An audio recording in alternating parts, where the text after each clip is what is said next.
I forgave him, we stayed together, he changed, but I never went back to being the same. I never got over what he did to me, and now I live pretending that I did. Today I'm going to read the letter of a woman who decided to stay after the betrayal. But years later, the wound is still open, and if you've ever believed that time heals everything, stay. Hi, it's been 3 years since I discovered his infidelity. 3 years. And there are still nights when I can't sleep. When I found out, I felt like my world was breaking apart. Not loudly, not dramatically, but quietly from the inside. It felt like the ground beneath my life had shifted, but I decided to stay. We went to therapy.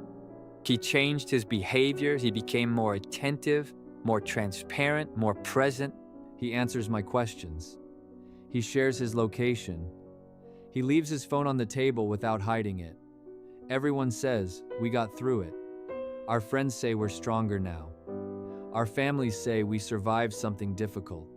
But I know we didn't, because even though I forgave him, I never got over it. Sometimes forgiveness is something you say out loud, but inside, the story keeps repeating. I thought time would erase the images. I believed people when they said the pain would fade, but it didn't. The memories didn't disappear. They just became quieter and more unpredictable. Sometimes a song reminds me of that time. Sometimes a random perfume in a store makes my chest tighten. Sometimes just seeing him smile while looking at his phone freezes me. And in that moment, my mind goes back to the messages, back to the lies, back to the feeling that my reality wasn't real. And the worst part is that he doesn't understand why it still affects me. He says he already paid for his mistake. That we worked through it. That therapy helped us. That it's not fair to keep punishing him, and maybe he's right. Maybe he has done everything he can, but trauma doesn't follow logic. So I stay quiet because I feel like I'm overreacting. Like I'm the one stuck in the past, but my body still reacts. My chest tightens, my breathing changes, my mind fills with images I never wanted. It's not rational, it's trauma. Before the betrayal, I was light, I trusted easily. I believed what people told me. I didn't check phones. I didn't analyze tone. I didn't search for hidden meanings in normal conversations. Now I'm always on alert, even when everything seems fine, even when he's kind, even when he's present. I don't show it, but I am. When he's late, my mind creates stories. When he mentions a female coworker, my stomach tightens. When his phone lights up, my attention shifts automatically. I notice everything, every pause, every change in tone, every silence, and I hate myself for that. Because I want to trust like I used to. I want to feel safe again, but I can't, and that makes me feel flawed, like something inside me broke that I can't repair. There's something I never said in therapy, something I was afraid to admit. I forgave him, but sometimes I look at him and feel anger. Not explosive anger, quiet anger, the kind that sits in your chest. Anger for changing me, anger for taking away the version of myself that felt secure. Anger for breaking something I didn't break, anger because now I carry the insecurity. He moved forward, he rebuilt, he corrected his mistakes.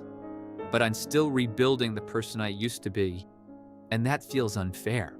Sometimes we argue about small things, dishes, schedules, daily stress. But deep down, I'm not fighting about that, but I'm fighting about what happened. And what was never erased.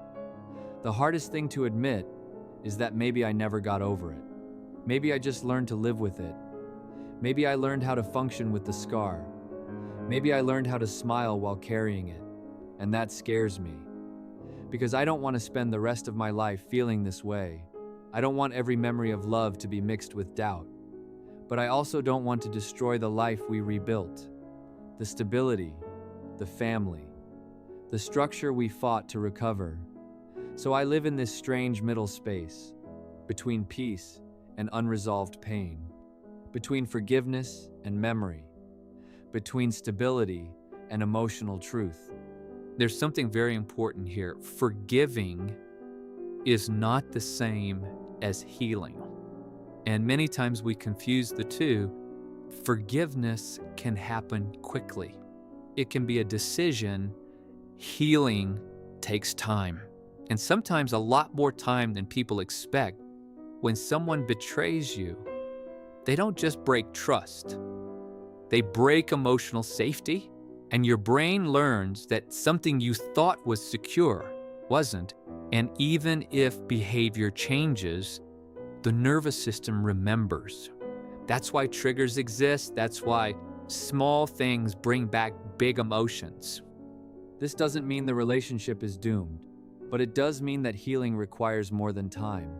It requires emotional repair, repeated reassurance, consistent behavior, long-term safety. Many women feel guilty for not getting over it, but healing doesn't follow a calendar. Trust doesn't return just because months pass. It returns because safety becomes real again. And if there are still triggers, that doesn't mean you're weak. It means there was impact. Now here's the difficult question. Are you living or surviving inside the relationship? Because staying is not enough. You have to heal. And healing means facing the wound honestly, talking about it, understanding it, allowing it to be processed instead of buried. Rebuilding doesn't mean pretending nothing happened. It means creating something new from the truth. I want you to tell me something very honestly in the comments. Does time really heal everything? Can you love the same way again after betrayal? Or is there always a part that changes forever? And if you stayed, did you truly heal, or did you just learn to live with the wound? I'm reading you. Because many people believe that if you're still in the relationship, you've already gotten over everything. And that's not always true. To the woman who wrote this letter, you are not flawed for not having gotten over it. But you are not obligated to live in constant alert forever either. But healing is not pretending it doesn't hurt anymore. Being able to remember without it destroying you. And if this story resonated with you, subscribe.